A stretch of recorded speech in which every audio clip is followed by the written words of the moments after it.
Bonjour Frédéric. Alors aujourd'hui nous sommes le 3 octobre et nous sommes avec vous tous pour parler autour d'un nouveau podcast autour de la nouvelle lune.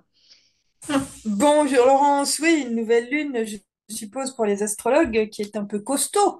La Balance, la période spirituelle de la Saint-Michel, wow, Oui, c'est riche, c'est ça dense, dépote. c'est des potes. Et surtout c'est avec éclipse pour nous, mais enfin Ah, pour le monde aussi.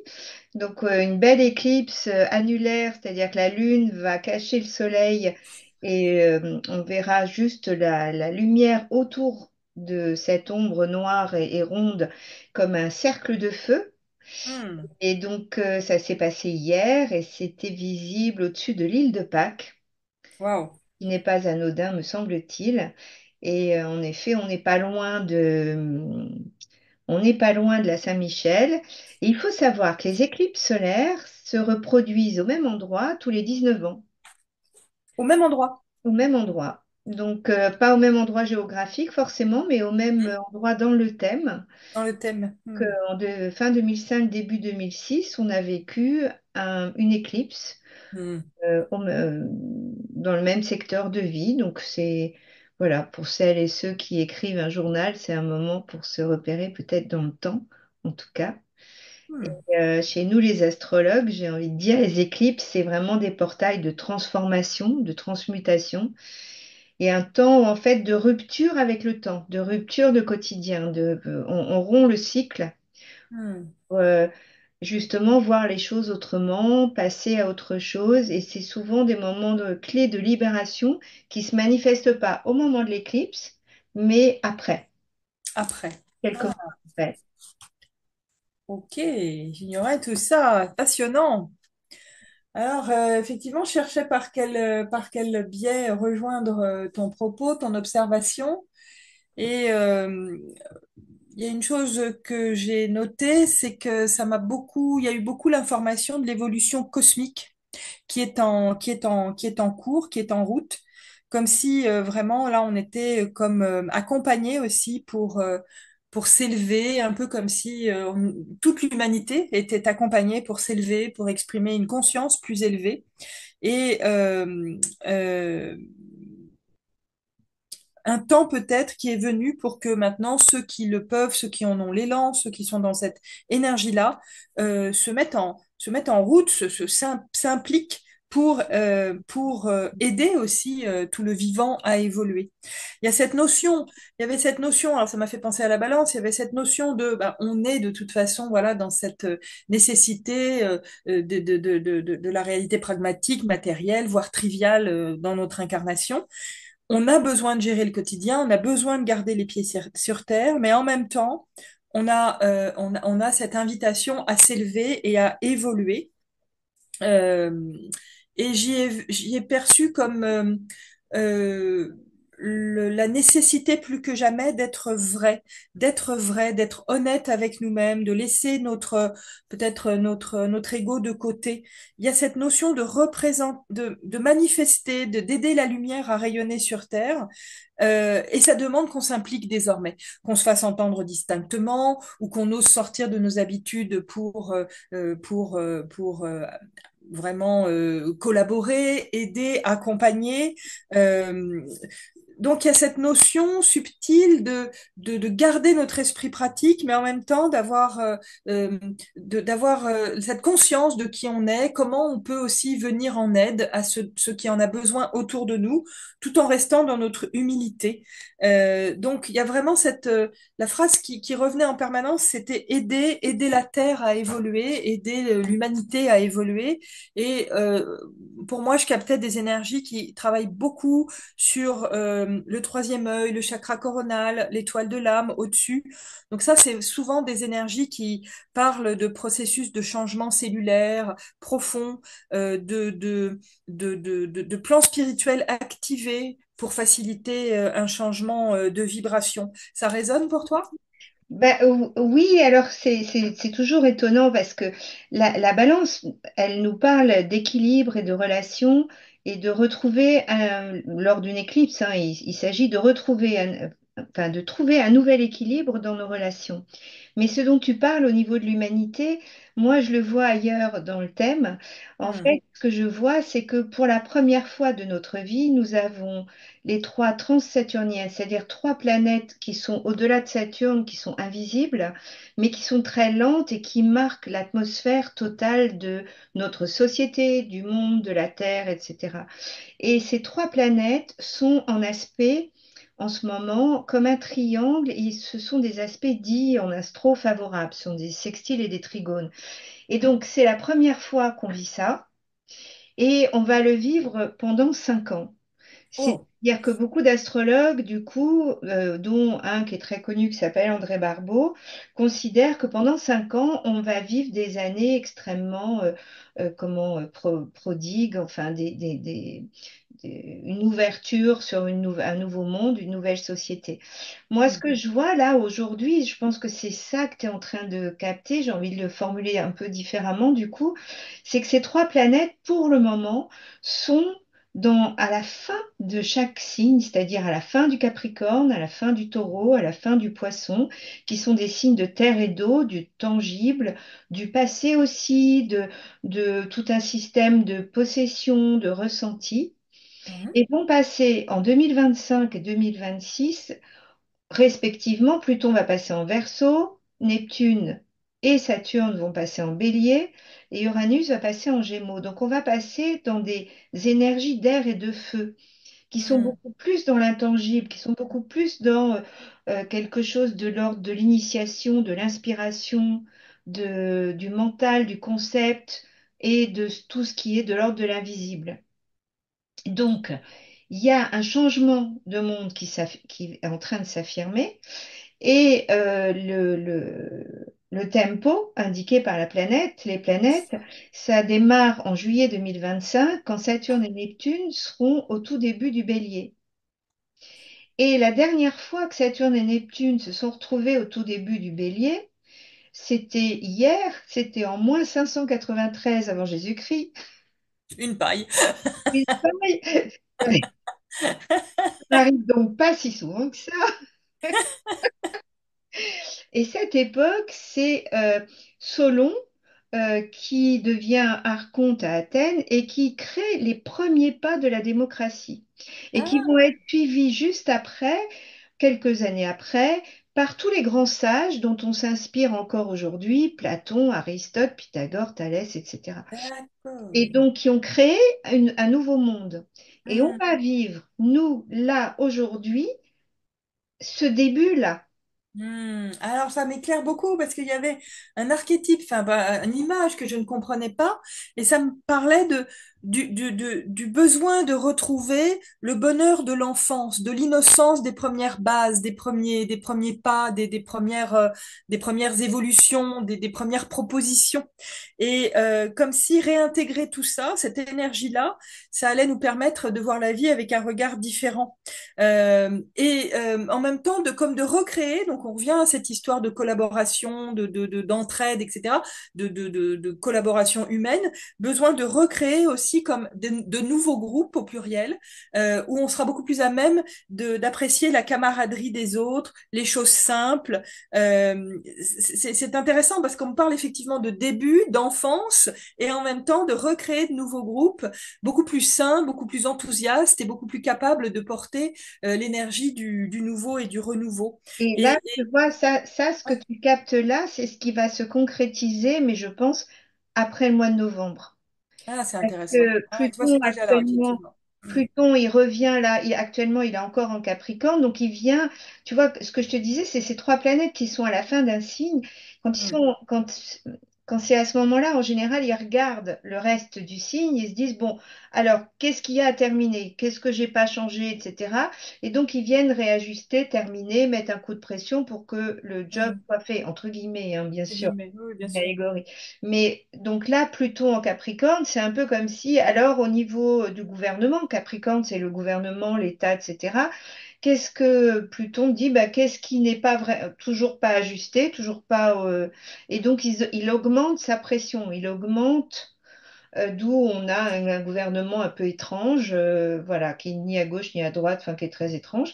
Et quand il va arriver en verso, c'est ce que tu dis, c'est-à-dire qu'on va quitter a priori tout ce qui est vertical de l'ordre de la hiérarchie et on va retrouver plutôt quelque chose de fédérateur, plutôt des groupes, ce dont tu parles là. Voilà, c'est ça, c'est ça. Ouais.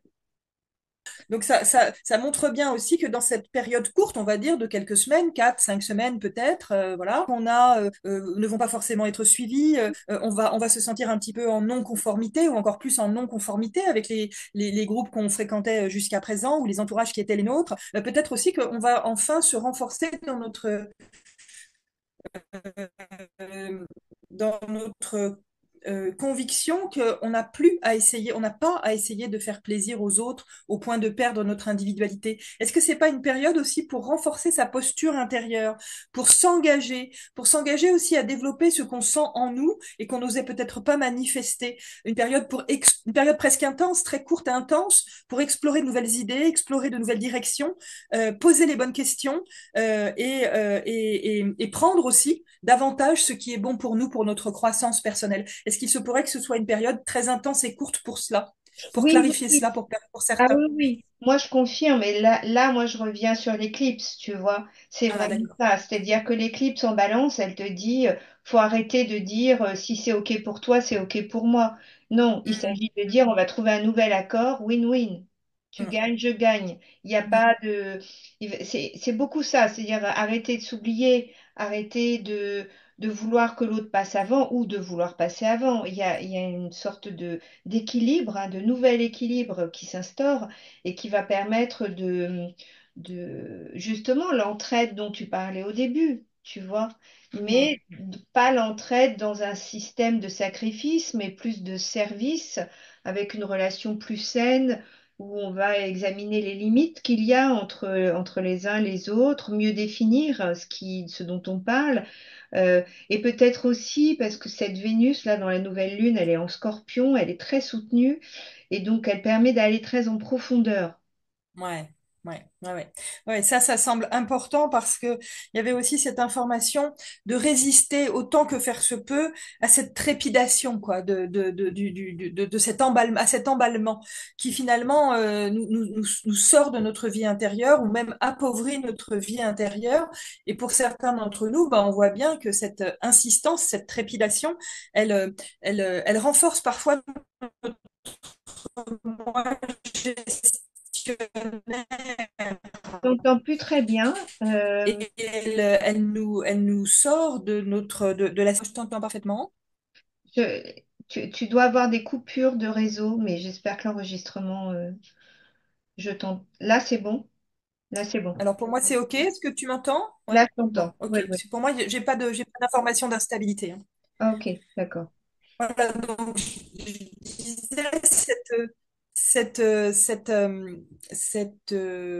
énergie, cette trépidation, on va dire, de notre quotidien qui nous sort de notre monde du ressenti et à notre corps défendant parfois, appuie un peu sur notre moi gestionnaire.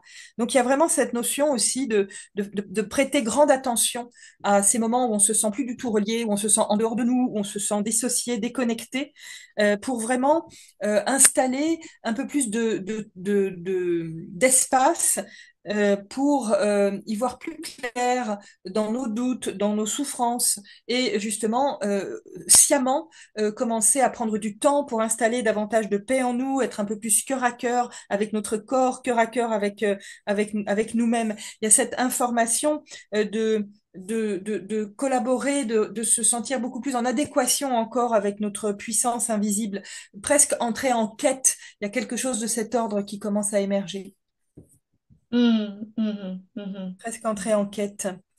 En tout cas, j'ai l'impression aussi que c'est un peu comme une dernière ligne droite pour déposer des gros fardeaux, déposer des rancœurs, déposer des grosses charges émotionnelles. Et justement, ça vient amener les prémices de se rappeler de l'état d'être d'enfant. Alors, à titre individuel, hein, dans notre innocence, dans notre enthousiasme, dans notre joie, et manifestement sur le plan collectif et cosmique, ce que tu disais, bah, parce que justement, ça va réimplémenter de nouveaux germes, ça va essayer d'essaimer de nouveaux grands mouvements, en fait.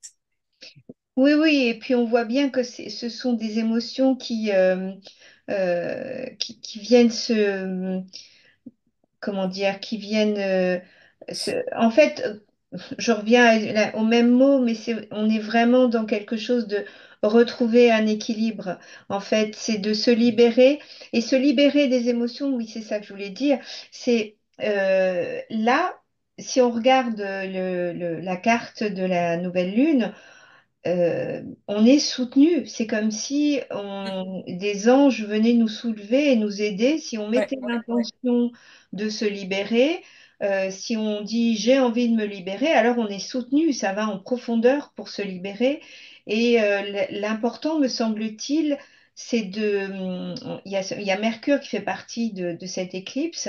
Et donc, il dit vraiment, créer l'intention de pensez, réfléchissez à ce que vous voulez, à la direction que vous voulez que votre bateau prenne, Ouais, parce que ça va se concrétiser. c'est Pas tout de exactement suite, ça. pas immédiatement, mais Ouais, ça va le faire. Et s'il y a ouais. des émotions qui bloquent, c'est le moment de dire, OK, je m'en libère. Et ça se fait incroyablement facilement, je ne sais pas, mais en tout cas, il y a pas il y a moins de Et résistance. moins de résistance, oui, c'est ça, c'est ça. Vraiment, on retrouve cette notion des nouvelles bases qui sont en train de se poser, quoi. Il y a vraiment cette, ces derniers soubresauts, ces derniers mois, ces dernières semaines, ces derniers mois, je ne sais pas, pour défaire un système, pour le mettre à plat, pour le déconstruire et le reconstruire autrement. Et j'ai la sensation que ça n'a jamais été aussi palpable, cette énergie-là. Il y a vraiment quelque chose qui nous invite à recommencer de nouvelles bases, que ce soit à titre individuel comme à titre collectif. Et il y a là peut-être qu'on touche vraiment cette mise en place d'un processus nouveau qui va nous conduire à un changement radical, aussi bien individuellement que sur le plan collectif. Alors peut-être que certains d'entre nous, voilà, vont se sentir un peu coincés, un peu pris au piège, un peu en travaux. D'autres vont se sentir, voilà, pas du, voilà, un petit peu en sandwich aussi entre, pris en sandwich entre l'ancien et le nouveau monde. Oui, Euh, bah, ouais, enfin, moi, en fait, c'est marrant, excuse-moi, je te coupe, mais c'était comme euh, moi, j'ai eu pas mal de monde là qui me disait qu'en fait, ils se sentaient dans un état de vertige. Ils Ouais, c'est perdent ça, ouais, c'est ça. l'équilibre, en fait. Il y a pas Déséquilibre, ouais. il Ouais, y a vraiment, on est dans le flou, on ne sait pas trop. Et ouais. c'est vrai que si on lutte, on est épuisé. Épuisé. Mais t'es dans la sortie de chrysalide, là, bientôt. Donc, la sortie de la chrysalide, t'es rentré dans un état X et tu sors dans un état Y. Donc, forcément, les bases ne sont plus les mêmes. Quand on pense à la larve qui rampait sur la feuille ou sur le sol et qui tout à coup devient un être de l'air, quel plus gros changement radical peut-il y avoir? Ben, il y a un peu cette même énergie hein, dans ce qui se profile, dans ce qui se profile pour nous. Donc, c'est vraiment une transmutation quand même, hein. Une grosse, une mue, quoi, une transmutation, vraiment. Ah oui, tout à fait, tout à fait. Bon, écoute, je Alors, trouve que c'est un bon. peut-être que tu vas pouvoir aussi éclairer la dernière chose qui est venue, parce que c'est venu à travers un élixir floral, type fleur de bac, tu vois. L'ajon, l'élixir de l'ajon. Et ça parle justement de prêter attention à nos profils type découragement, désespoir, résignation, obscurité également, pour justement nous donner l'opportunité d'exprimer des qualités de foi, d'espoir indéfectible, de sérénité, d'optimisme rayonnant. Et ici, vraiment, c'est comme si c'était une possibilité pour chacun, en prenant cet élixir notamment, de s'aider soi-même, mais aussi d'aider son âme à utiliser la lumière comme agent alchimique. Il y a quelque chose là maintenant qui propose d'utiliser tous les outils à notre disposition pour évoluer, pour guérir et pour laisser émerger notre rayonnement puissant dans ces situations qui peuvent être quand même déprimantes, voire éprouvantes. Ça te parle ça effectivement? Bah oui, enfin si tu veux, moi ça me parle au travers de Vénus, puisque Vénus, donc comme je disais, est en Scorpion, et Mm. donc elle nous amène à, elle est assez exigeante en ce qui concerne nos ressentis, nos Ouais. valeurs, nos émotions. Elle amène à voir les choses comme elles sont. Et Mm. il y a quand même un aspect là de Sesquier carré avec Neptune qui est, en fait, la question c'est, est-ce que vous faites confiance en la vie? C'est ça. Et si on arrive à lâcher prise et à dire c'est OK, j'ai des problèmes de colère, j'ai des problèmes d'émotion, de possessivité ou ce genre de choses, mais c'est OK, je m'en libère. Enfin, il y a toute une acceptation d'essayer de s'en libérer. Alors on est emmené vers la lumière, en Ah fait. bah c'est ça, Ça se c'est fait ça. tout seul. Et c'est vrai que du coup, l'agent est une véritable aide dans ce que tu me dis. Moi, je connaissais pas, mais c'est vrai Ouais. que Ouais, ça. parce que ça parlait de ça, quoi, du pessimisme qui pèse sur l'âme, tu vois, donc et qui déprime même, hein, qui peut nous couper de notre gaieté naturelle. Donc là, il y a cette proposition de l'agent à restaurer l'espoir chez les gens qui ressentent ça, pour jeter un regard plus serein, plus confiant, plus gai aussi sur les événements qui ne sont pas toujours brillants. On est bien d'accord. Donc ouais, ok, donc ça fait vraiment sens. Merci pour cet éclairage parce que je comprenais pas pourquoi ça venait comme ça. Donc Mais oui, oui, élixir oui. d'agent, qu'on se le dise. Voilà, c'est ça, à conseiller absolument. Et en plus, on a ce Mars-là qui nous donne la force d'y aller, hein, qui est un Mars Cancer, donc un Mars protecteur qui Hmm. va se battre pour soi, en fait, pour nourrir Hmm. nos besoins. Donc, en fait, c'est vraiment un moment qui est très porteur et oser aller voir les zones d'ombre, ou en tout cas, pas forcément aller chercher les zones d'ombre, mais oser avancer vers la lumière et quand on rencontre l'ombre, dire c'est OK, la traverser, on est vraiment soutenu, en fait. On est vraiment soutenu vers c'est quelque chose de. On est dans cet entre-deux, mais plus, ça y est, il me semble qu'on est vraiment. Hmm. Je ne sais pas si on a franchi la porte de ce nouveau monde, mais on est sur le seuil. On voit la lumière au bout du tunnel, c'est ça. Voilà, c'est ça. On voit la C'est ça. lumière, on voit ce qui est en train de s'incarner et de c'est possible. Hmm. Merci Laurence, merci. C'était Euh, formidablement inspirant et ça a beaucoup éclairé mes ressentis. Merci beaucoup. Merci à toi, j'ai envie de dire la même chose. Donc, un grand merci pour cet échange.